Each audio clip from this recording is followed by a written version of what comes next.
오늘의 주요 뉴스입니다. 어제 하루 코로나19 신규 확진자가 176명이 추가돼 9일째 100명대를 유지하고 있습니다. 국내 발생이 161명인데 수도권의 환자 증가세가 뚜렷합니다. 중증 이상 환자는 6명이 늘었고 사망자도 4명이 추가됐습니다. 신규 확진 규모가 확실한 안정세에 접어들지 못하는 가운데 수도권 거리두기 2.5단계 연장 여부를 놓고 방역 당국의 고심이 커지고 있습니다. 정세균 총리는 성급한 거리두기 완화가 재확산으로 이어져 국민이 더 큰 고통을 당하지 않을까 걱정이라고 말했습니다.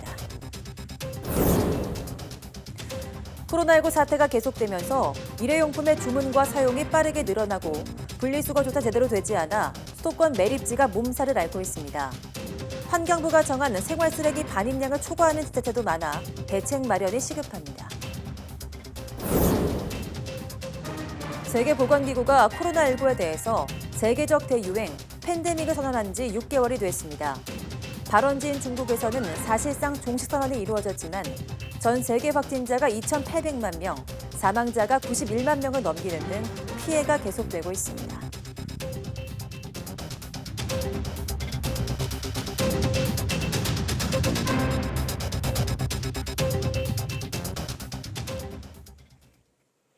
여러분 안녕하십니까? 9월 11일 사이언스 투데이입니다. 어제 하루 코로나19 감염 환자가 176명 늘어서 9일째 100명대를 유지했습니다. 하지만 이번 주 100명 이하로 안정세를 보였던 수도권에서 환자가 다시 늘면서 전체 확진 규모를 끌어올렸습니다.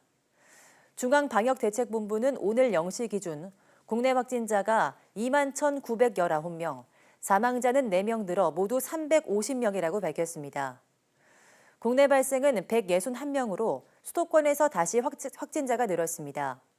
세브란스 병원 관련 집단 감염 여파 등으로 서울에서만 61명이 확진됐고 경기 47명, 인천 8명 등 수도권에서만 116명이 양성 판정을 받았습니다.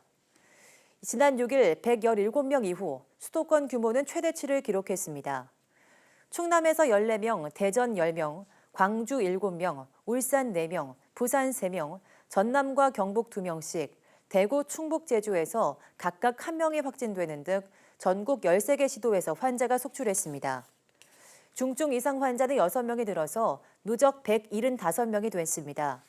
완치 환자는 256명 늘어 격리 해제 누적은 17,616명에 달합니다. 한편 신규 해외 유입은 15명으로 이 가운데 입국자 검역에서 9명이 확진됐습니다. 수도권의 사회적 거리두기 2.5단계 조치가 이번 주 일요일까지로 예정된 가운데 연장 여부는 주말에 결정될 예정입니다. 정 총리는 정부 서울청사에서 열린 중앙재난안전대책본부 회의에서 최근 하루 확진자가 100명대 중반에서 좀처럼 떨어지지 않고 있다며 하루 이틀 상황을 좀 더 지켜본 뒤 방역 조치 방향을 결정하겠다고 말했습니다. 그러면서 방역을 위해 희생을 감내하고 있는 수많은 국민을 생각하면 하루속히 제한을 풀어야겠지만 성급한 완화 조치가 재확산으로 이어지진 않을지 걱정된다고 덧붙였습니다. 이와 함께 정 총리는 중증 환자 대다수가 고령층이라면서 올해 추석만큼은 어르신의 건강과 안전을 위해 고향 방문이나 이동을 최대한 자제해달라고 요청했습니다. 정 총리의 발언 직접 들어보시겠습니다. 강력한 사회적 거리두기에도 불구하고 지난주 목요일 이후 하루 확진자가 100명대 중반에서 좀처럼 떨어지지 않고 있습니다. 수도권에서의 강화된 방역 조치가 완료되는 주말을 목전에 두고 있어 더욱 고민이 큰 상황입니다. 방역을 위해 기꺼이 희생을 감내해주고 계신 수많은 국민들을 생각하면 하루속히 제한을 풀어야 하겠지만 성급한 완화 조치가 재확산으로 이어져 국민들께서 더 큰 고통을 당하지는 않을까 걱정도 됩니다. 충분하진 않지만 우리에겐 아직 시간이 있습니다. 하루 이틀 상황을 좀 더 보면서 전문가들의 의견까지 충분히 듣고 앞으로의 방역 조치 방향을 결정하겠습니다. 정부가 코로나19 재확산과 사회적 거리두기 강화 역량으로 실물경제 불확실성이 확대되고 있다고 진단했습니다. 기획재정부는 그린북 9월호에서 최근 우리 경제는 일부 내수 지표의 개선세가 다소 주춤한 가운데 수출과 생산의 부진 완화 흐름이 이어졌으나 코로나19 재확산과 거리두기 강화 역량으로 실물경제 불확실성이 확대됐다고 밝혔습니다. 기재부는 지난 6월 실물경제 하방 위험이 다소 완화되는 모습이라고 진단했으나 수출과 생산 하락세가 이어지자 7월과 8월에 실물경제 불확실성을 언급했고 9월에는 실물경제 불확실성이 확대되고 있다고 분석했습니다. 이번 달 들어 10일까지의 수출이 지난해보다 0.2% 줄고 하루 평균 수출액은 11.9% 감소한 것으로 나타났습니다. 관세청은 1일부터 10일까지 수출액이 지난해보다 0.2% 줄어든 150억 달러로 집계됐다고 밝혔습니다. 지난해보다 하루 많은 조업 일수를 반영한 일 평균 수출액은 11.9% 감소한 17억 6천만 달러를 기록했습니다. 품목별로는 반도체 수출이 43%, 승용차 수출이 8% 증가했고 무선통신기기와 석유제품 수출은 각각 15%와 47% 감소했습니다. 주요 수출국별로는 중국과 미국, 베트남 수출이 증가한 가운데 유럽연합과 일본, 중동 수출은 줄었습니다. 정부의 4차 추경자금 7조 8천억 원의 절반은 코로나19로 직격탄을 맞은 소상공인 지원에 쓰일 예정입니다. 특히 사회적 거리두기 단계 격상으로 영업에 제약을 받은 업종을 중심으로 최대 200만 원의 지원금을 주기로 했습니다. 김태민 기자입니다. 정부의 이번 4차 추경안은 무엇보다 소상공인의 긴급 피해 구제에 초점이 맞춰졌습니다. 코로나19 재확산으로 사회적 거리두기 단계가 격상되면서 가장 직접적인 타격을 입었기 때문입니다. 이에 따라 정부는 전체 추경자금 절반을 소상공인 지원에 쓰기로 했습니다. 소상공인과 중소기업 377만 명을 지원하기 위하여 추경 규모의 약 절반인 3조 8천억 원을 지원하겠습니다. 코로나 재확산으로 피해와 고통이 가장 큰 데다가 집합금지와 운영 제한 등으로 소상공인분들의 희생이 컸기 때문입니다. 우선 매출이 감소한 연 매출 4억 원 이하 음식점, 실내 결혼식장 등에는 100만 원이 지급됩니다. 여기에 더해 집합 제한이나 집합 금지 명령으로 직접적인 타격을 입은 업종에 대해서는 매출 감소 규모에 상관없이 최대 200만 원을 지원합니다. 집합 금지 업종 가운데는 전국의 PC방, 노래 연습장, 300인 이상 대형학원, 그리고 수도권 헬스장, 당구장 등이 지원 대상입니다. 또 수도권의 프랜차이즈 커피숍, 주점 등 집합 제한 업종을 운영하는 32만여 명에게는 지원금 150만 원이 지급됩니다. 직접 지원금뿐 아니라 피해가 집중된 업종을 중심으로 저금리 대출을 확대하고 지원 한도 역시 늘리기로 했습니다. 하지만 이번 정부 지원에서 연 매출 4억 원을 웃도는 상인들이 제외된 건 또 다른 형평성 논란을 일으키고 있습니다. 아울러 작년 소득을 기준으로 정해지는 지원 기준 때문에 올해 창업한 업주들은 소득 증빙에 어려움을 겪을 수 있다는 점도 한계로 지적됐습니다. YTN 김태민입니다. 초등학생 이하 아동 532만 명에게 1인당 20만 원이 지원됩니다. 고용 취약계층인 70여만 명은 50만 원에서 150만 원의 고용안정 지원금을 받게 됩니다. 계속해서 오인석 기자가 보도합니다. 상반기 7세 미만 미취학 아동에 지급됐던 아동 특별 돌봄 지원금이 이번엔 초등학교 아동까지 확대 지원됩니다.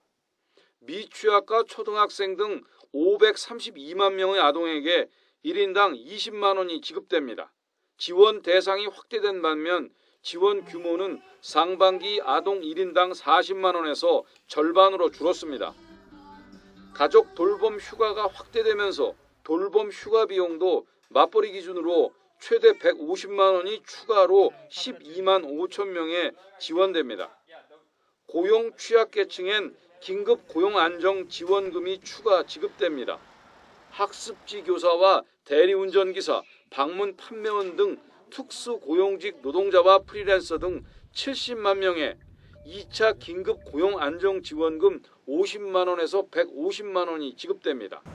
기존의 1차 지원금을 받은 50만 명은 50만 원, 1차 지원금을 신청하지 않고 소득이 감소한 20만 명은 150만 원이 지원됩니다.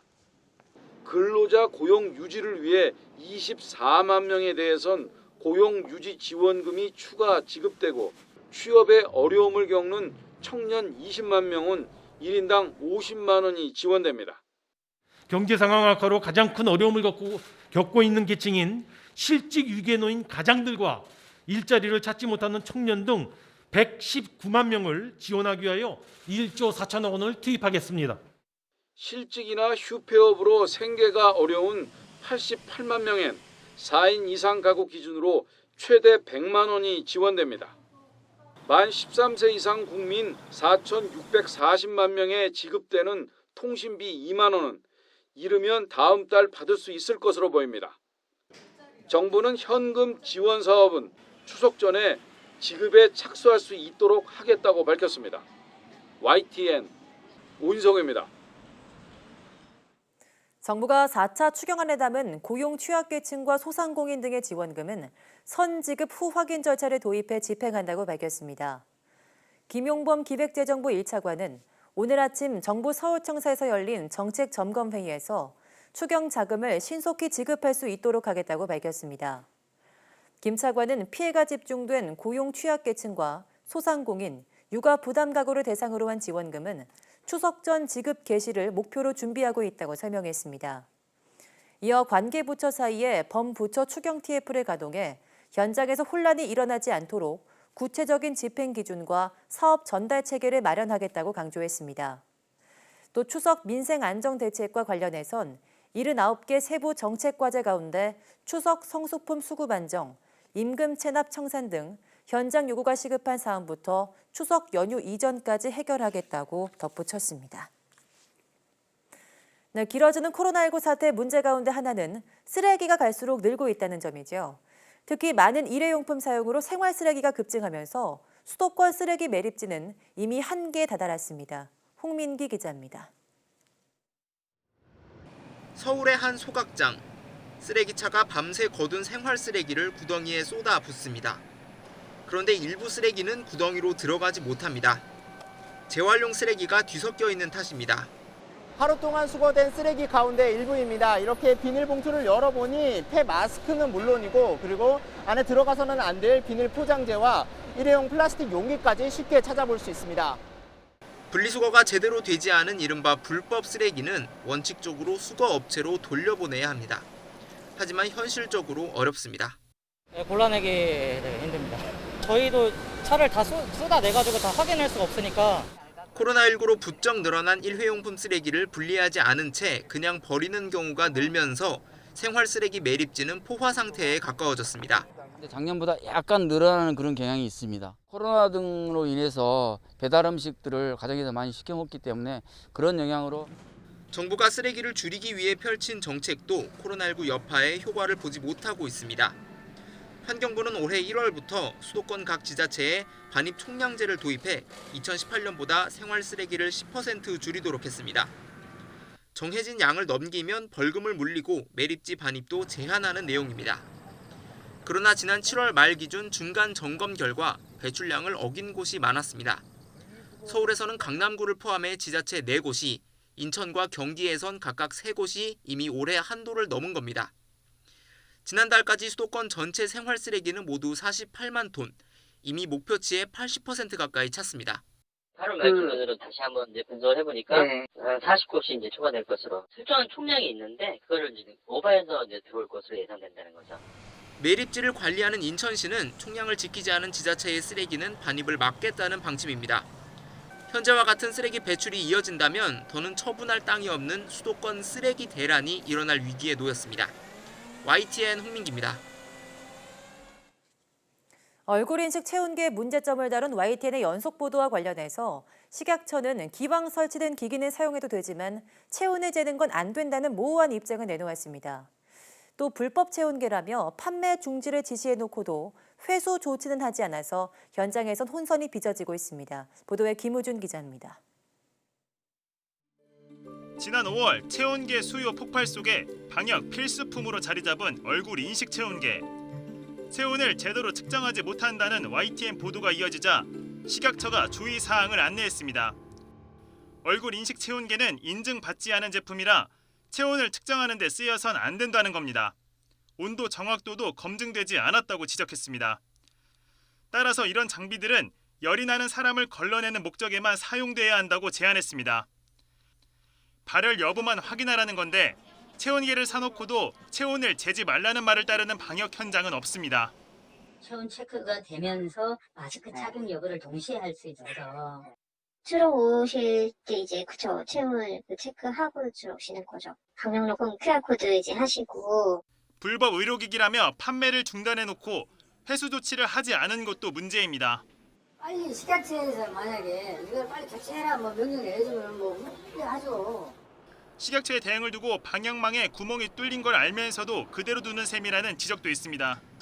극소수의 발열 환자를 찾아내지 못하는 이런 의료기기로 인해서 이게 순식간에 더 나가는 거잖아요. 그래서 식약처 입장에서는 이 의료기기법을 적용함에 있어서 회수 폐기 명령을 하실 수도 있는 거고 업체 측은 무슨 자신감인지 곧 승인이 날 거라고 호언장담하고 있습니다. 의료기기 인증 신청을 해서 지금 다 끝났고 내일 모레 나와요. 남들은 이제 못 팔게 된 거. 의료기기 인증 받기 전까지. 우리 내일 모레 나와요. 식약처에서. 네. 국회에선 강선우 의원 등 보건복지위원회 소속 의원들을 중심으로 식약처의 대응이 적절한지를 살펴보고 있습니다. YTN 김우준입니다.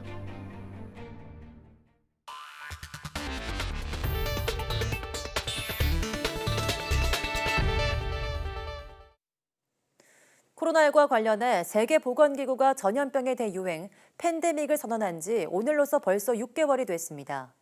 하지만 세계 각국은 끝이 어딘지 모르는 코로나19 공포의 터널에서 여전히 고통을 받고 있습니다. 보도에 김상우 기자입니다. We have therefore made the assessment that COVID-19 can be characterized as a pandemic. 지난해 12월 말 우한에서 코로나19가 첫 발병한 지 70여일 만에 세계보건기구 WHO는 전염병의 대유행을 뒤늦게 선언했습니다. 팬데믹 선언 6개월, 세계 코로나 확진자는 2,800만 명, 사망자는 90만 명을 각각 훌쩍 넘었습니다. 특히 사망자의 경우 지난달 22일 80만 명을 넘은 지 20여일 만에 무려 10만 명이나 증가했습니다. 나라별로 보면 확진자 사망자 모두 미국이 가장 많고 그 다음은 최근 폭발적인 증가세인 인도 등이 많습니다. 유럽도 한동안 코로나19가 주춤하다가 최근 프랑스와 이탈리아, 영국 등을 중심으로 다시 확산세입니다. 특히 세계 각국이 코로나 이전 일상으로 돌아가기 위해 필요한 백신 개발은 여전히 산 넘어 산입니다. 주목받던 코로나19 백신 개발 회사 아스트라제네카는 최근 임상 과정에서 원인 미상의 질환이 발견돼서 난관에 봉착했습니다. 연말까지 개발하겠다고 밝혔지만 미지수입니다. So I think this is a good, perhaps a wake-up call or a lesson for everyone to recognize the fact that there are ups and downs in research. 반면 중국은 국제사회로부터 코로나19 발병 초기부터 지금까지 관련 정보의 은폐 의혹에서 벗어나지 못하고 있음에도 불구하고 코로나와의 전쟁에서 사실상 승리했음을 대내외에 선언했습니다. 付出巨大努力，创造了人类同疾病斗争史上又一个英勇壮举。 이렇게 승리를 선언하며 코로나 방역 유공자들에게 훈련을 준 뒤 중국판 트위터인 웨이보에 코로나로 숨진 30대 의사 리원양의 계정에는 100만 건이 넘는 댓글이 달렸습니다. 코로나19의 위험성을 경고하다가 오히려 유언비어 유포자라 몰려 체포되는 등 곤욕을 치르다가 숨진 그를 추모하는 이런 글들이 대부분입니다. 사실을 알린 당신이야말로 진정한 영웅입니다.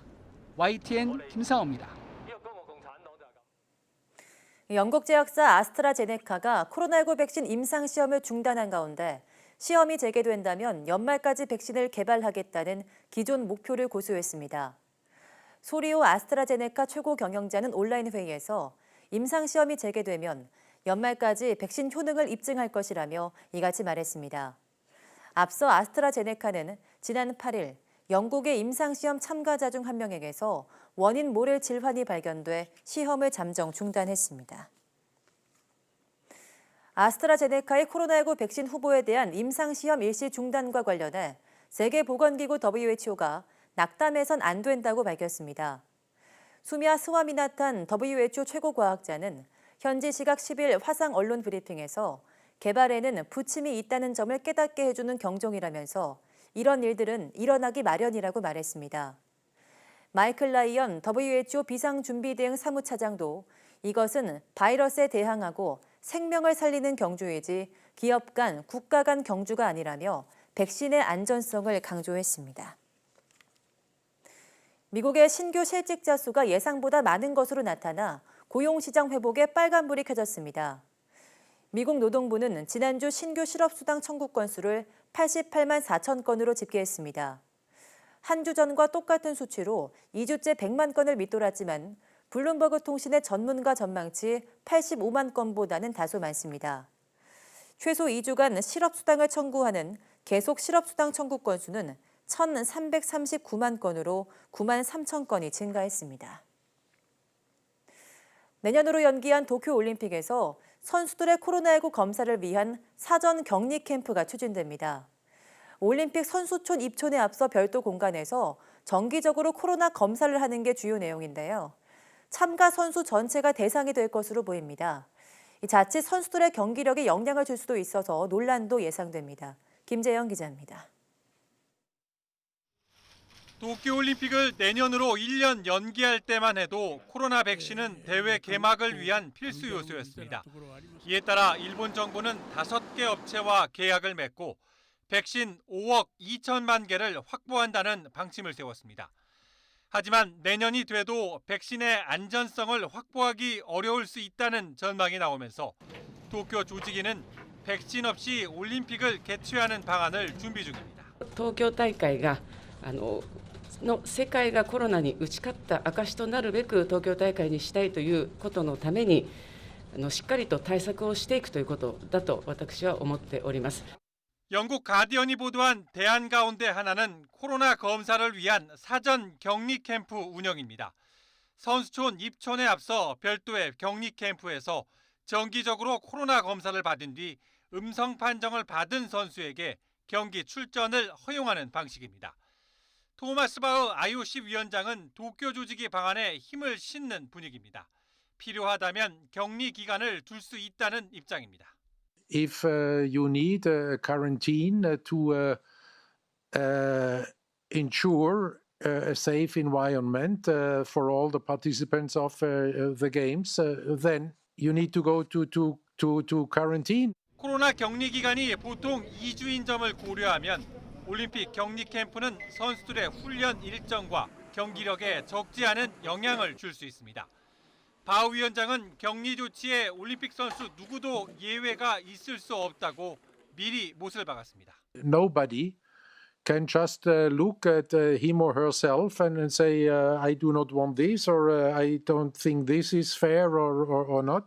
일본 정부와 IOC, 도쿄올림픽 조직위는 이달 말을 시작으로 11월까지 격리 캠프를 포함한 선수촌과 경기장 방역, 관중 입장 방안 등 코로나 방역 대책을 차례로 논의할 예정입니다. 선수단 규모 축소와 무관중 경기 등 애초 거론됐던 방역 대책은 이번 논의 의제에 포함되지 않은 것으로 전해졌습니다. YTN 김지영입니다.